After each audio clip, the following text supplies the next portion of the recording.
red. Is it good? Okay. My presentation is on small business sharing, and I decided to use my company, Agile Legal, that I work for as the main company that I'm going to work from. So why do we want a profit share? There are many reasons. The main reason is it attracts employees. Employees look for benefits. They want to have many things to come from, and there are a couple other rank and file partners, and government agencies usually don't tax that money until it's distributed. So we would want to plan this together. We want to establish this profit sharing plan together. And how would we do that? We want to plan this for daily operations. We want to work this plan together.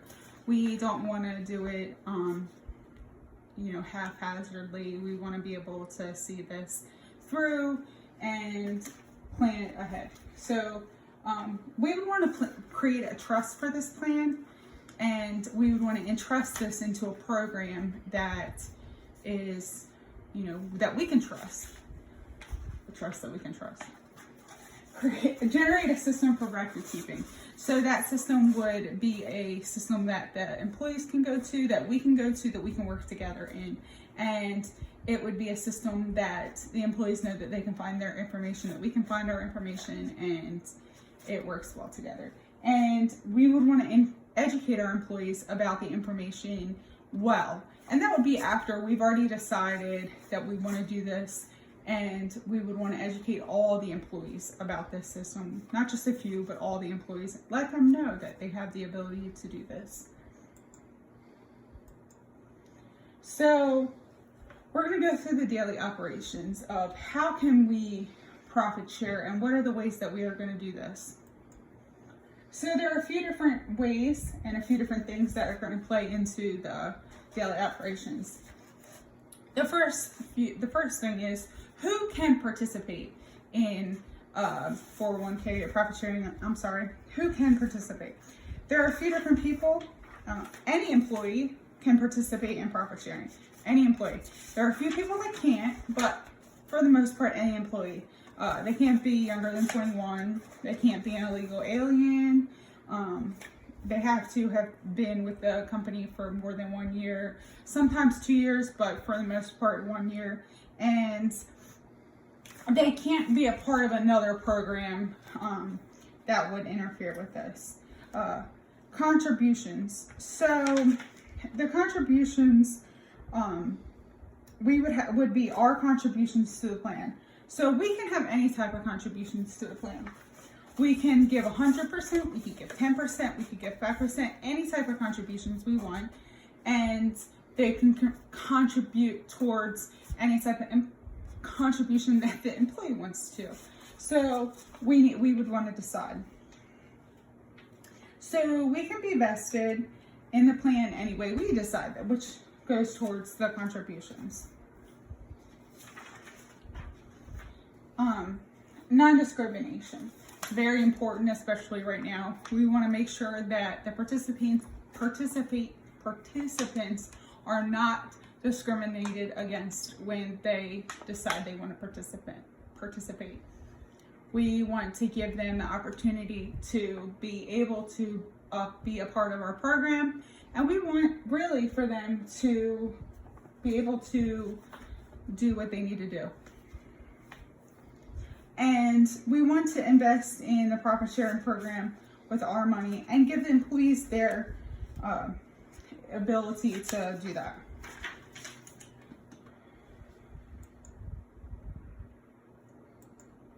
So there are some really big ones. The fiduciary responsibility is a really big one. We have some basic responsibilities. The main one is that we have to pick like I said before, we have to pick a trust that acts in the sole responsibility of the participants and their beneficiaries. That's very important. They can't act in our benefit. They have to act in the benefit of the beneficiaries. And another thing is they have to take on the benefit plan and their expenses. And they have to take care of all of the other aspects of the plan. They have to be in support of it. There's also a lot of liability with the responsibilities of the plan, and that comes on to us. There's a lot of potential liability, I should say. There's a lot of decision making that comes behind it, and there's a lot of investments that we need to make, and we need to be able to give the employees the responsibility to make those investments. We have to provide the employees their choice. We have to give them, the liability comes with making sure the employees have all of that responsibility. When we entrust them, I shouldn't say when we entrust because they're trust holders. When we give the trust that responsibility, the employees have to be able to make the decision that they are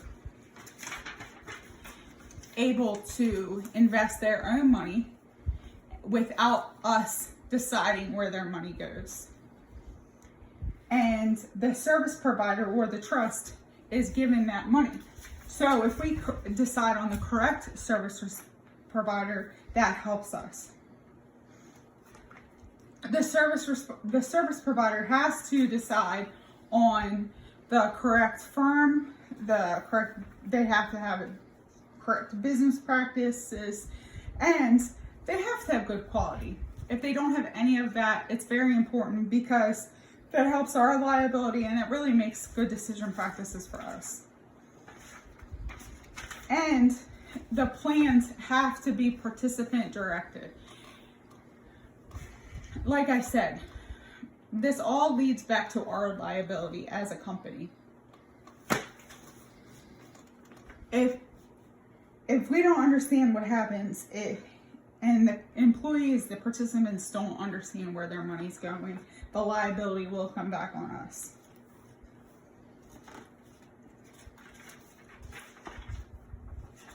So another thing is the summary description, the plan description, which I've talked so much about disclosing plan information to the participants, but that's really the important thing.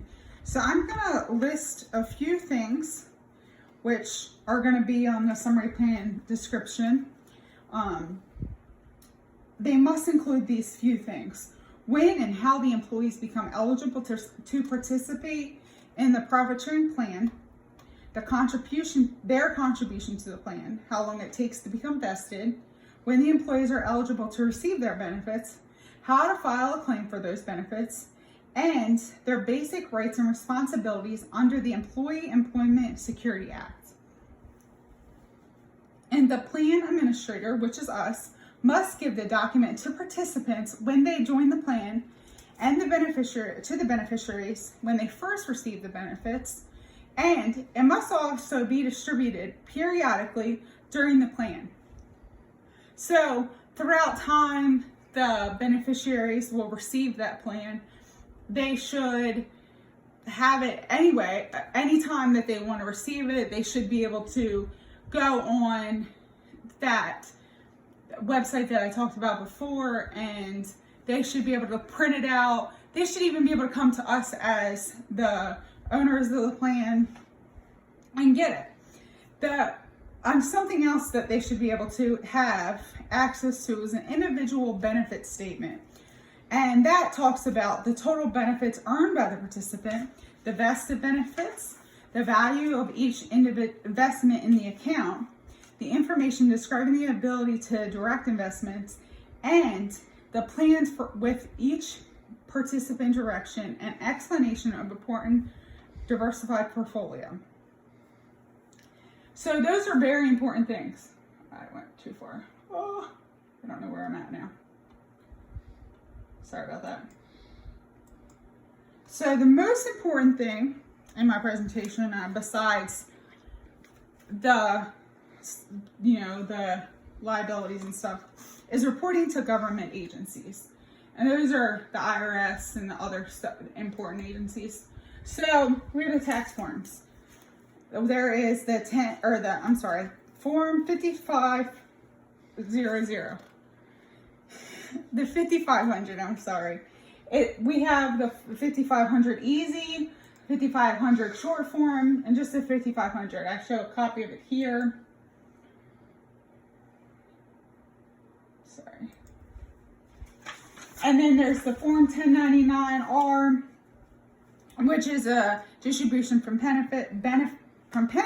pension benefits, annuities, retirements, or the profit sharing plan.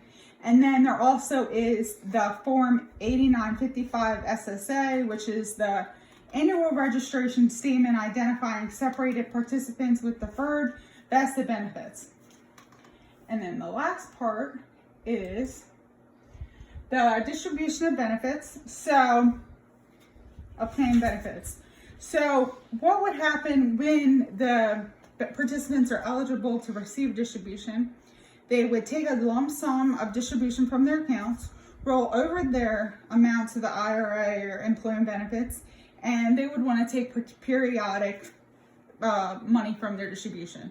Now, there are a lot more parts to that, but that goes back to the participant, not from us, but it does affect us.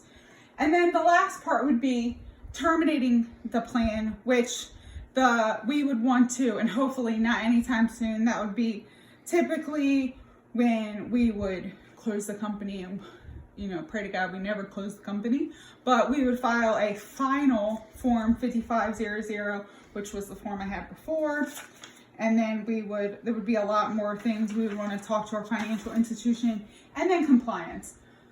There are a few more things we would want to talk to our auditor about, our accountant about, and then we could speak to the IRS about. But I also found this checklist. It's on my paper, in this paper that I found. But it has a few different things that talks about how would we want to work with, who we would want to work with, and then it's the end of my paper, my resources, and that's it. Thank you, and have a good night.